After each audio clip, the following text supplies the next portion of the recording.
नहीं, मैं तो नौकरी क्या है, मतलब नौकरी तो मैं अभी भी कर सकता हूँ। पढ़ाई लिखाई कहाँ तक की है? BTech aerospace engineering, masters in design visual communication, Bombay से इंजीनियरिंग। दोनों आईआईटी बॉम्बे से। पढ़ाई लिखाई करो, उसको पूरा पढ़ाई लिखाई करो, पूरे तक पहुंचो ना, फिजिक्स के एंड तक पहुंचो। इतना पढ़ाई लिखाई करने के बाद ही वो आइडिया आता है कि अब ये है क्या सच।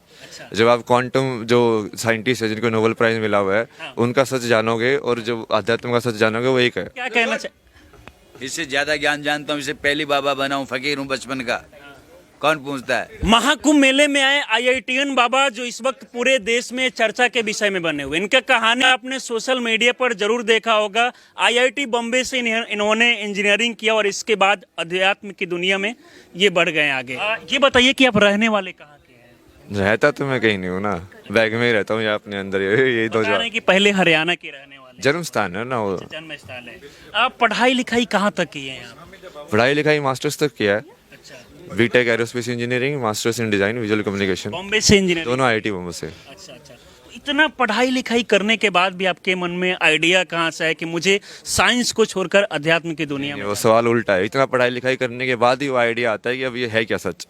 जब आप क्वांटम जो साइंटिस्ट है जिनको नोबेल प्राइज मिला हुआ है, उनका सच जानोगे और जो अध्यात्म का सच जानोगे वो एक है। तो उसने भी तो वही किया ना, पढ़ाई लिखाई करके पहुंचा ना वो सत्य तक। तो पढ़ाई लिखाई करके तुम उसी सत्य तक पहुंच रहे हो। वो उल्टा है, ऐसा नहीं होता कि पढ़ाई लिखाई करने से तुम उससे दूर हो रहे हो, ज्यादा पढ़ाई लिखाई, बल्कि तुम और गहराई में जाना उसकी। मतलब ज्यादा पढ़ाई लिखाई करने के बाद और गहराई की ओर चले जाते हैं। हाँ। अच्छा। तो घर के लोग का रिएक्शन क्या था? क्या घर के लोग मना किए कि अध्यात्म की दुनिया में नहीं जाने के लिए, नौकरी करने के लिए, ऐसा कुछ? नहीं, मैं तो नौकरी क्या है, मतलब नौकरी तो मैं अभी भी कर सकता हूँ। तो काम जैसे होगा वैसे हिसाब से करेंगे ना। समझ नहीं रहे हो आप यार। तो वो अलग चीज है, वो तुम कर्म के हिसाब से देख रहे हो, वो कर्म के हिसाब से नहीं है, वो वैराग्य के हिसाब से कि तुम्हारे अंदर तुम उस चीज को, जैसे बहुत सारे ऐसे जैसे गुरुजी भी है, ये हैंडल करते हैं ना सब लोगों को, मैनेज भी करते हैं, पैसे भी, ये सब भी करते हैं। तो क्या वो अब संसार में आ गए?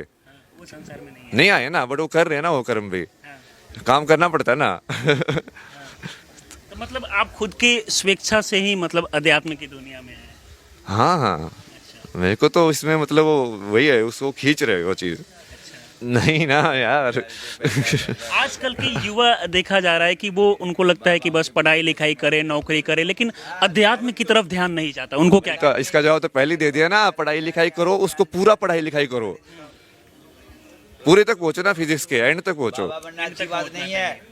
तो वही तो बोला आपको, इसका जवाब पहले भी दिया था, वही जवाब है इसका कि वो पढ़ाई लिखाई अध्यात्म को अलग अलग क्यों कर रहे हो? क्या अध्यात्म वाले हमारे में ज्ञान योग का मार्ग नहीं है जिसमें पढ़ाई लिखाई करनी होती है? बाबा नहीं है। वही, वो सबसे ज्यादा ज्ञानी होते हैं, उनको सबसे ज्यादा तत्व ज्ञान होता है। एक लाइन है आपका वायरल हो रहा है, समय को लेकर भी कुछ चीजें आप बता रहे हैं। टाइम को लेकर। चल भाई, हाँ, वो टाइम को लेके वो काल चक्कर का ही है ना, वो एक्सप्लेन डायग्राम में कर सकते हैं ना उसको। जैसे एक स्क्वायर को ही तुम रिपीट करके, एक ट्रायंगल को रिपीट करके तुम फिर से ट्रायंगल नहीं बना सकते हो। चक्कर हमसे माने जो मन जी, ये मेरा शिष्य, इससे गुरुजी आप क्या कहना इससे ज्यादा ज्ञान जानता हूँ, इससे पहली बाबा बना हूँ, फकीर हूँ बचपन का। कौन पूछता है? तुमको तो एक बात मानी पकड़नी, बस फ्लट। आध्यात्मिक क्षेत्र बेटा ज्ञान होता है, परमात्मा आत्मा परमात्मा होता है।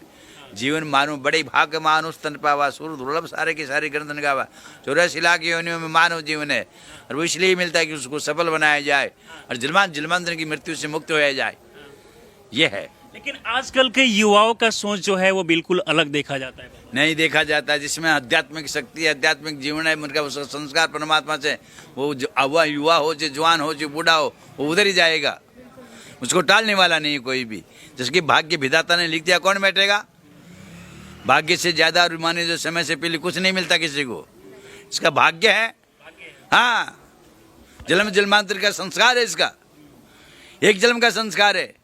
इस कुंभ में एक से एक विद्वान है, एक से एक योगी है, एक से एक तपस्वी है कि नहीं है? क्या देखा आपने इस कुंभ के अंदर? आपने कितनी बाबा हैं यहाँ पर?